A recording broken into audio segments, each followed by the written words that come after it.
Segundo a Organização Internacional para a Migração, mais de 110 mil migrantes e refugiados chegaram à Europa via Itália e Grécia desde o começo do ano. Mais de 100 mil chegadas foram registradas até essa segunda-feira apenas na costa da Grécia. No ano passado, a marca de 100 mil pessoas só foi atingida no mês de julho. Mais de 400 migrantes e refugiados perderam a vida ao tentar chegar à Europa pelo Mediterrâneo. A Grécia agora sofre pressão tanto pelo número crescente de novos desembarques quanto pelos milhares de migrantes presos na divisa com a Macedônia. O governo do país vizinho decidiu impor controles fronteiriços e barrar afegãos depois que Áustria, Sérvia, Croácia e Eslovênia limitaram a entrada de pessoas. O governo austríaco se reúne nesta quarta-feira com líderes dos Balcãs para discutir formas de lidar com o fluxo de pessoas que usam esses países como rota para chegar ao oeste da Europa, sobretudo a Alemanha. O governo grego, diretamente afetado, reclamou por não ter sido convidado para a reunião e criticou os limites impostos nas fronteiras europeias. As autoridades também querem diminuir o número de imigrantes em Calais, na França, e remover as mais de 3 mil pessoas acampadas na selva, como ficou conhecido este campo de refugiados. Mas hoje de manhã, depois de visitar o local, uma juíza resolveu adiar a decisão sobre a remoção marcada para hoje. ONGs argumentam que não há alternativas para a acomodação dessas pessoas. Aplicativo da Receita Federal auxilia contribuintes na organização dos dados para a declaração do imposto de renda. O brasileiro não tem deixado tudo para a última hora, pelo menos no que diz respeito à declaração do imposto de renda. Uma prova disso foi a procura pelo aplicativo de rascunho lançado pela Receita Federal há 8 meses e que permite o contribuinte preencher gradualmente as informações. Assim, o contribuinte pode, acontecendo o fato, ele já ir preenchendo a declaração. Ele recebeu um rendimento, ele já pode preencher. Ele efetuou um pagamento, ele vendeu um bem, apurou imposto, então ele já pode ir preenchendo o rascunho. E quando do período da entrega da declaração, a partir do dia 1º de março, então o contribuinte já vai importar essa informação diretamente para o programa. E assim ele vai ganhar um tempo e vai ser uma informação mais precisa, tá? E vai evitar erro, e a incidência em malha. O aplicativo está disponível no site da Receita Federal e pode ser utilizado por meio de computadores e dispositivos móveis como tablets e smartphones. Há versões disponíveis para os sistemas operacionais Android e iOS. O rascunho ficará disponível até o dia 28 de fevereiro. Depois disso, o contribuinte só poderá transferir os dados para o programa preenchedor da declaração. E para quem não quer perder tempo, o fisco quer antecipar o lançamento do rascunho para a declaração de renda de 2017 para 1º de maio, um dia depois do prazo final para a declaração do imposto de renda 2016. O prazo para a declaração de imposto de renda 2016 começa na próxima terça-feira, dia 1º de março, e vai até 29 de abril. Está obrigado a declarar quem teve renda tributável acima de R$ 28.123,91 em 2015. O auditor da Receita fala dos erros mais comuns na hora de preencher a declaração. Ainda, o principal erro é a omissão de rendimentos. Tá? O contribuinte julga que uma renda não deve ser informada, o contribuinte informa o dependente que tem renda e não informa a renda desse dependente, ele tem que informar. Tá? Esse é o principal motivo de incidência em malha e erro do contribuinte. Inscrições do 8º Prêmio Viva Leitura vão até o dia 13 de março. Escolas, bibliotecas, entidades e cidadãos, crianças e jovens que desenvolvam projetos de formação de leitores em todo o Brasil têm até 13 de março para se inscrever gratuitamente no 8º Prêmio Viva Leitura. Serão escolhidos projetos em 4 categorias que dividirão o prêmio de R$100 mil.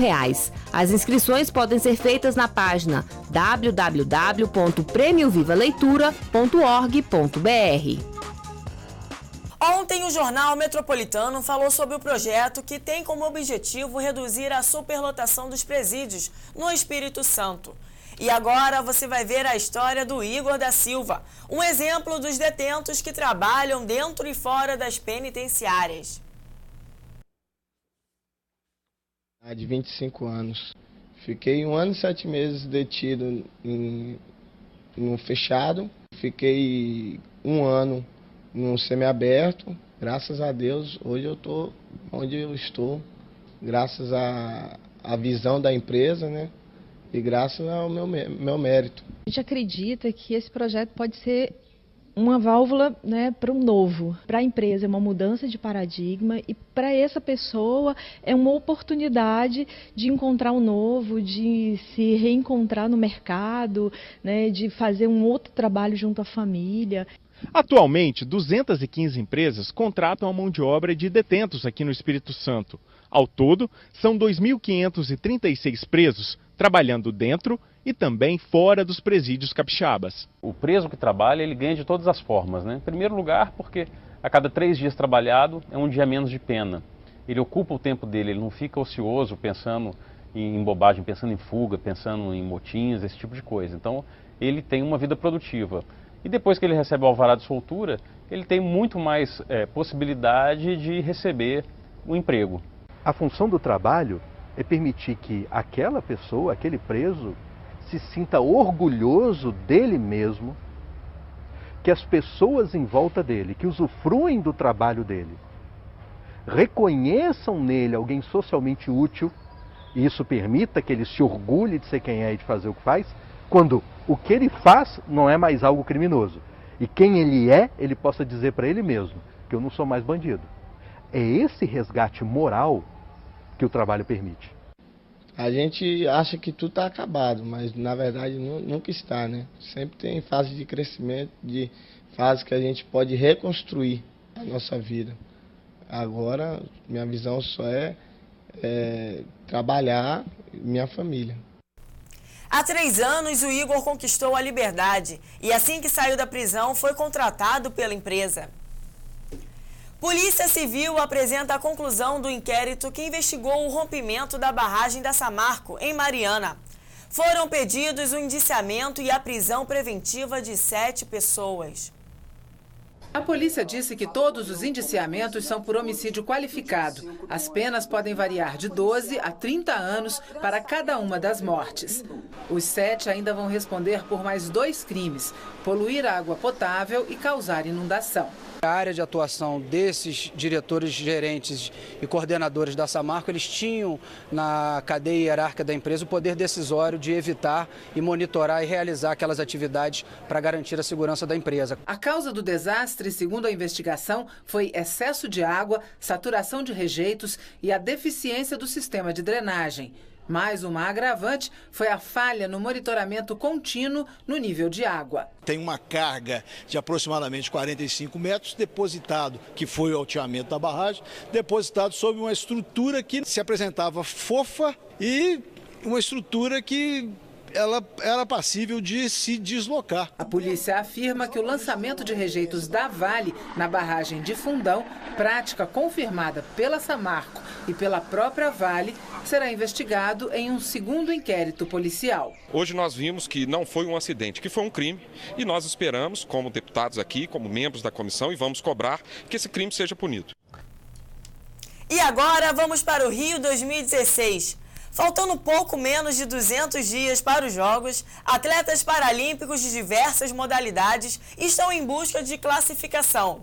Na modalidade de tiro, por exemplo, o Brasil saiu na frente, conquistando 3 vagas para os Jogos Paralímpicos. Os atletas paralímpicos brasileiros em ritmo de competição. A competição é em Brasília, pela Copa Brasil de Tiro Esportivo. O Brasil tem uma longa história com o tiro esportivo. A primeira medalha que o país levou para casa de uma Olimpíada foi nesta modalidade, na Antuérpia, em 1920. E foi uma medalha de ouro do atleta Guilherme Paraense. Mas, naquela época, não competiam nem mulheres, nem atletas paralímpicos. Hoje, o país mantém a tradição, tanto nas Olimpíadas quanto nas Paralimpíadas, em que o Brasil conquistou 3 vagas diretas, isso é, sem passar pelas cotas de país sede. E olha só que orgulho, uma dessas vagas é de uma mulher, a Débora Campos. Estar nos Jogos já é um grande prêmio para uma atiradora de pouco tempo como eu, né? A minha expectativa é estar entre as 10 melhores, né? Dessa prova de ar comprimido, que é a minha prova principal. As outras, o que eu tiver, que vier, é lucro. Além da Débora, também foram classificados para as Paralimpíadas outros 2 atletas do tiro. o Geraldo von Rosenthal e o Alexandre Galgani, primeiro lugar do ranking mundial da categoria R9, que é a carabina .22, uma arma longa, a 50 metros de distância em posição deitado. Estou sempre treinando bastante, meus treinos estão melhorando e ficar em primeiro, se Deus quiser, ainda mais aqui. Vai levar a medalha para casa? Com certeza, se Deus quiser, Deus abençoar e eu vou fazer minha parte e eu vou ganhar. A expectativa do Comitê Paralímpico Brasileiro é fazer com que as competições que antecedem os Jogos ajudem a aumentar o número de medalhas olímpicas. Eles estão entre os melhores atletas do mundo, então pode acontecer que eles fiquem entre os melhores do mundo. Ou seja, pode surgir uma medalha de ouro, uma de prata ou de bronze, como também fica entre os 10 melhores.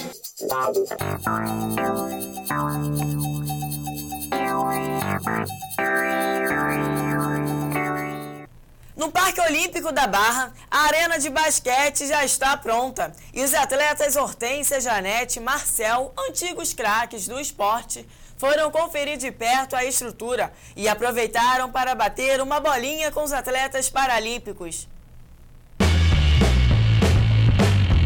Achei maravilhosa, primeiro mundo. É uma inspiração muito grande quando um atleta entra numa quadra como essa. Podia voltar a jogar, porque essa quadra me inspira. Ela joga por você, né? Se eu fosse jogador, eu me sentiria muito bem numa quadra como essa, se fosse nos tempos antigos. Isso aqui lotado, torcendo. Não importa para quem é que está fazendo a final, quem está disputando a medalha. Só o fato de você ter uma arena como essa, que eu já joguei, essa é mais bacana. Que eu já joguei, né? Agora eu não vou jogar nela, mas quem sabe, bate uma bolinha aqui com o prefeito, né? Quem sabe?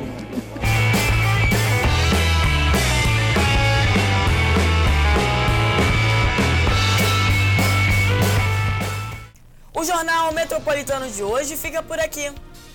Obrigada por sua companhia. E você pode mandar a sua sugestão de pauta para o nosso e-mail metropolitanorio@redengT.com.br ou entrar em contato conosco através do telefone 021 3890 3259.